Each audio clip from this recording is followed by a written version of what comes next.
Hello and welcome, my name is BetaRho, and this is Introducing the Gods. Today we look at Artemis, the Greek god of the hunt.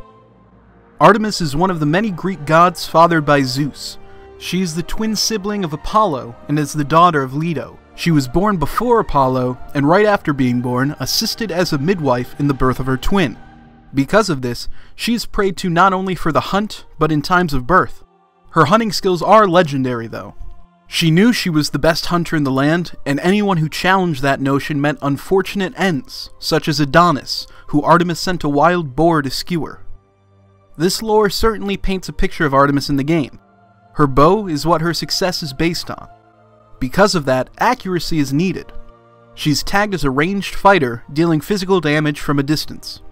When looking at her stats, keep two in mind: movement speed and attack speed. The first is crucial to her sustainability, while the second is at the center of her lethality. Artemis's passive ability is Still Target. When she hits a target with her basic attack, she gains a 5% critical strike chance, which lasts for 4 seconds. This can stack up to 3 times for a 15% crit chance. Her first ability is Transgressor's Fate, a placeable trap. When an enemy steps in the trap, they are rooted for 3 seconds. They also take damage, a base of 25, increasing by 15 each level, with 40% of your physical power added. The ability has a third aspect, as it acts as a ward, which is crucial for Artemis, as she has no leap or dash. You can have 3 traps on the map at any time, and the ability has a decreasing cooldown, from 18 seconds, lessening 2 seconds each level. Artemis' second ability is Vengeful Assault, a pure attack speed buff. Leveling the ability increases both the attack speed rate increase, as well as the duration of the effect. At level 1, it increases your attack speed by 35%, increasing by 10% each level. The ability lasts 3 seconds at level 1, and increases a half second per level.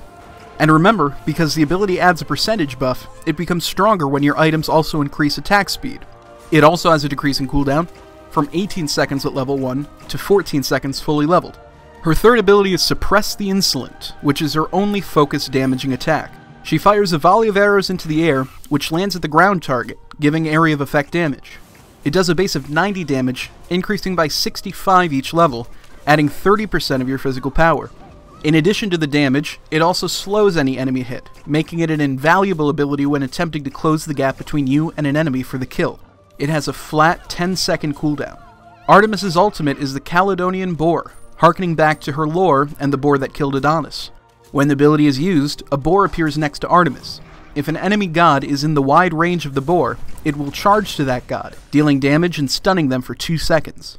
The damage is a base of 150, increasing by 75 each level, adding 100% of your physical power.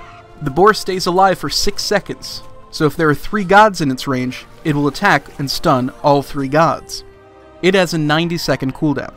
As I mentioned earlier in the video, Artemis' build really centers around attack speed, but unless you want to be an annoyance rather than a hunter, it helps to add some physical power to that. But again, Artemis has no leap or dash, so movement is also a concern. I try to address all of this in my build, which starts with a split buy of Warriors, Tabi, and the Heartseeker. In most situations, I will actually level the Heartseeker first, so I can start building stacks earlier. This is where my 2 builds split.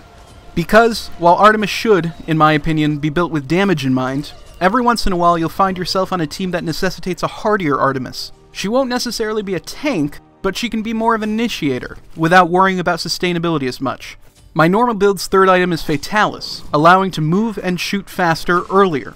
Then I get the Executioner, more attack speed, more damage, and that all-important stacking debuff. Next is the Witchstone, more attack speed, more damage, but also health and protection, plus an enemy debuff. Finally, to capitalize on her passive, I finish with Deathbringer. My secondary Artemis build, which I sometimes replace the Warrior's Tabi with Reinforced Boots, moves on to Frostbound Hammer for added HP and damage. Then I add a Soul Eater for more HP, more attack speed, and lifesteal. Next I go with Void Blade for damage and protection. I finish with a Witchstone, which if you can't tell, remains one of my favorite items for many physical gods. In the end, Artemis is still a very solid god, and can be absolutely devastating when played correctly. Mobility is an essential aspect of any god with no leap, so get good at placing traps when in retreat, and realize that sometimes it's better to waste an ult than take a death. When all of this comes together, the twang of her bow may grant Adonis some company. Thanks for watching, and please subscribe for a new guide each Monday, plus additional SMITE videos throughout the week. If you like the series, please do give the video a like. And as always, click through to the Pantheons to see past episodes of Introducing the Gods, as well as other gameplay. Thanks for watching.